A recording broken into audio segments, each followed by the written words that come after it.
Good evening, everybody. A beautiful night out there. It's just a little on the cool side. We do expect temperatures to fall to about 39 tonight and then close to freezing tomorrow night. So that's when you need to be more concerned about your plants. But if you've had some house plants out in the recent rainfall and the humidity, probably want to bring those in. Just make sure you remember that tonight, because they're not going to like it. I don't like it. Some of you don't like it either. But it's been a nice break out there overall for what we're looking at down the road as we look across the Huntsville skyline here. We're looking at 47 degrees on our way down to about 39 overnight tonight. And this is a nice break. Actually, it's nice knowing that this time of year you can warm up pretty quickly. And that's what we're going to see as we head into next week. We're going to probably bust out full-on spring. Some of you look forward to that time of year. I think you'll be able to start planting here in a week. We've got one more little cool down coming our way as we get into Saturday, in fact, Saturday morning. So there's back-to-back cool downs. This Thursday system's looking a little tricky. I think we're going to see showers. And then Friday is tricky as well.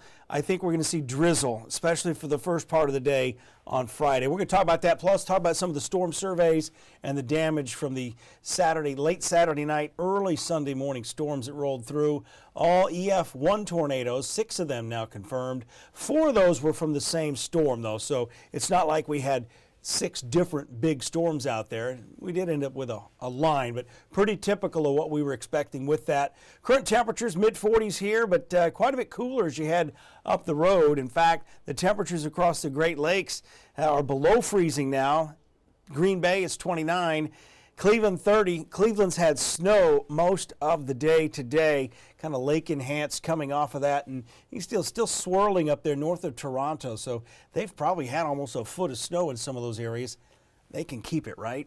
Around here, it's been rain to the east of us, rain down in Tampa tonight. They'll see rain in Lakeland, Florida, and then on towards Orlando tomorrow. Again, as your questions come up, should we cover your, I'm getting questions over here, but I'm not seeing them over here. If you look at my assistant here. But yeah, I would cover your plants tomorrow night. Tonight, they should be all right. Do I need to just maybe refresh? Refresh? Yeah, we couldn't get this to work last time I tried it either. So we'll have to take note of that. I can still monitor questions over here though. But yes, no need to cover the plants tonight. Here's your forecast for tomorrow. Sunshine. That's going to make a huge difference tomorrow. We're talking 42 at 7 a.m., a little chilly out there for those getting back to the morning jog, the morning routine. And I've started walking the dogs more, and every time I put my shoes on, they go to the door. So sometimes I'm just going to the garage to work. I got to let them figure that out. 55 degrees at 3 o'clock tomorrow afternoon. I think we'll hit 60 in a few spots because once we had some sunshine today out in the shoals, we did warm up quite a bit today. In fact, by 5 degrees within an hour. Here's the hour-by-hour look. This is tomorrow morning. We're looking mainly upper 30s. Now, if you live in southern Middle Tennessee, you may see a touch of frost tomorrow morning in Sheltered Valley, so keep that in mind. It makes me always a little nervous when I see 35 and 36 in Pulaski and Fayetteville. So those areas may see a light frost tomorrow morning. Starting to see the dew form on the windshields out there tonight. That's a sign of that moisture, but again, I don't think we're going to be cold enough in many areas to see a frost tonight. That's coming tomorrow night. By noon tomorrow, I think the model's probably a little off on this. I'd be more willing to bet 55 degrees because the air's dry, we have plenty of sunshine, and it's early April. We get plenty of sunlight from this, so we should warm up probably closer to 60 degrees, even with a north breeze tomorrow during the peak of the warming tomorrow afternoon. If you've got ball practice, never fails, get this cold spell here. Some of the ball games, I think some of those teams are probably wrapping up some of those junior league sports, things like that. But if you're one of those parents that have to be out there, make sure you've got your portable heater. I've been there myself. And as we go through into Wednesday morning, this is where we start the morning with a freeze and a frost. Again, we're looking at maybe an hour or two at or below freezing. I don't think we're going to see mid-20s. Usually when you drop in the mid-20s, that's when it starts doing damage to some of the trees out there that you can't protect. So we'll watch that, but I don't see that happening. Now over the next 3 days, 58 tomorrow, close to 60. And then I have trimmed the forecast Thursday back to 67, and I've also knocked it back on Friday a bit too, just because I anticipate more clouds and more showers as we go through, especially Thursday showers, maybe a thunder shower. But then it's Friday morning. I think we're going to have persistent drizzle. It's going to kind of be like what we had earlier today. And now Aria Pons was out there with some of the storm damage today. Again, there were 4 tornado tracks from one mesocyclone that moved through, and that was late Sunday, actually late Sunday night into early Monday morning for some of you. Here's some of her story earlier today.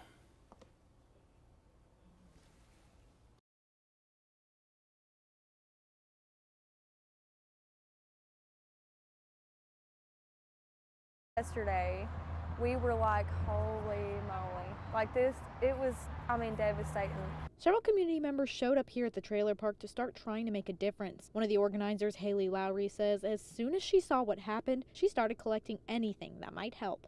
Like, if I put myself in their shoes and having like small kids, like waking up one day in my home being destroyed and not knowing where to turn. Lowry says she created a list of contacts from people who live here to figure out what items they need donated and what they might need help doing. It was heartbreaking to see all these families that lost their homes, you know, and majority of the people that had relatives, you know, also live here, so, you know, they had nowhere to go. Danette Galvez Cienfuegos says she was riding out the storm in a shelter when she heard this community had been hit. Since then, she's been out here volunteering. We're going to take care of each other, neighbors. No matter who you are, or where you're from, or what it is. You're a resident of us, we're going to come and help.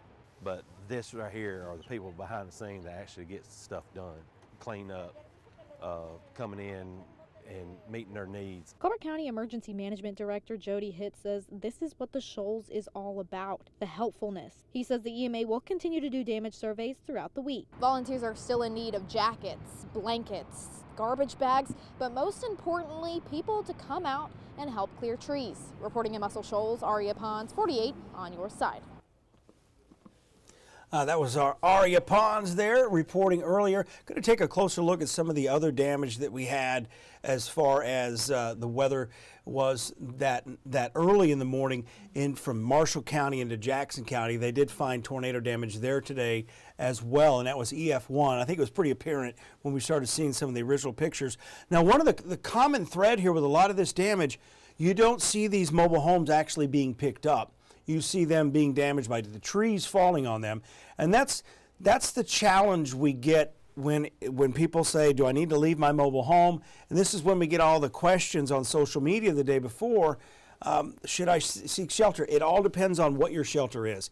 If you were in a regular site-built home, in most cases, you were fine that night because the winds didn't get over 110 miles an hour. It's when those winds get close to 160 miles an hour and you have a site-built home that your life's more in jeopardy there. But again, you still go into the hallway. The problem with the mobile homes is you get these large trees that are no match. A mobile home is no match for these larger trees. In fact, I'm going to show you this video here.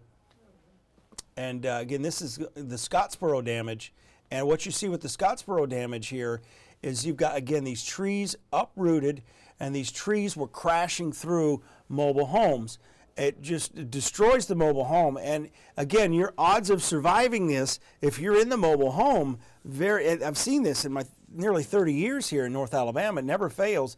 These pine trees, that wind picks up, especially after all this heavy rain, and they crush these mobile homes. Notice how some of these other trees here, they're just snapped off in some of these images here. This was a shed, some of these trees blown over. So a lot of times you get the pine trees that will snap, and you get the larger oak trees and maple trees that are the ones that get uprooted, and you see the root ball there, like you see there of that tree there.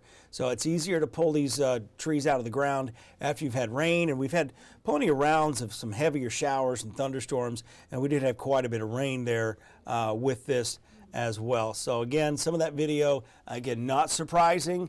Again, these were spin-up tornadoes, and they were all occurring within the line of storms, and they kind of got going again as that boundary kind of slacked off. So what happened initially in the Huntsville metro area, we had some strong gusty winds, but that was all considered straight line winds, and occasionally you get those winds that outrun ahead of the storm. It gets what's called outflow dominated, but as we went into Jackson County, eastern Jackson County, DeKalb County, and Marshall County, what we were noticing was that the storms were getting ahead of that boundary again, and that was the reason we had those spin-up tornadoes around 1:30 in the morning. I'm going to go ahead and go a quick break here. Again, this goes 1 minute, and I will see you on the other side.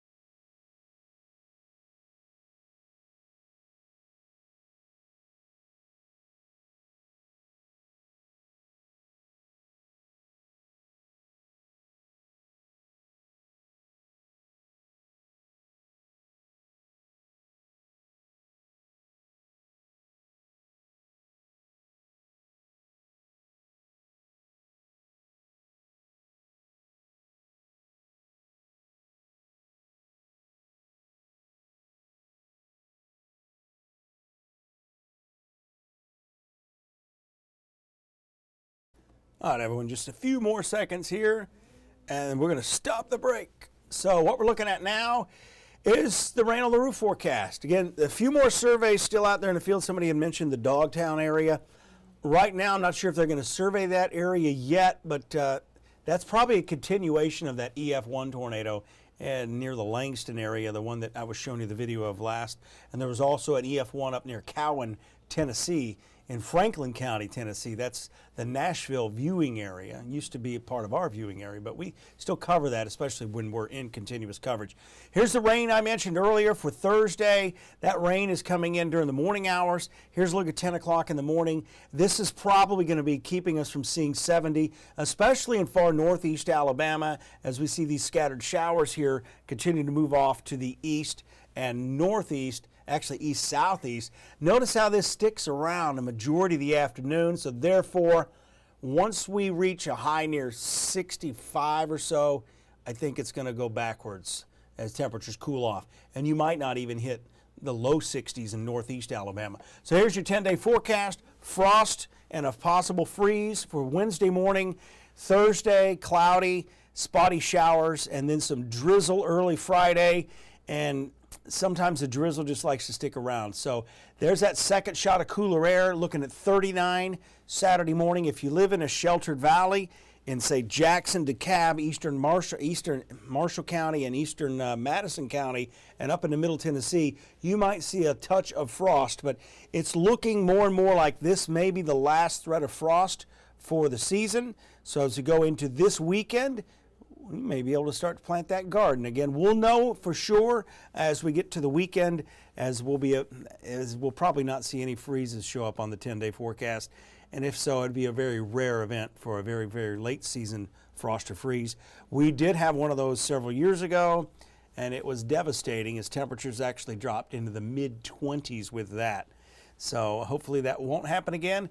Looking like spring really breaking out, some nice weather for a change. Thanks for tuning in, guys. Again, you can find this on our YouTube channel. You can find this on our news app. You can find it on our Roku digital platforms such as Fire Stick and Apple TV as well. We appreciate your viewership.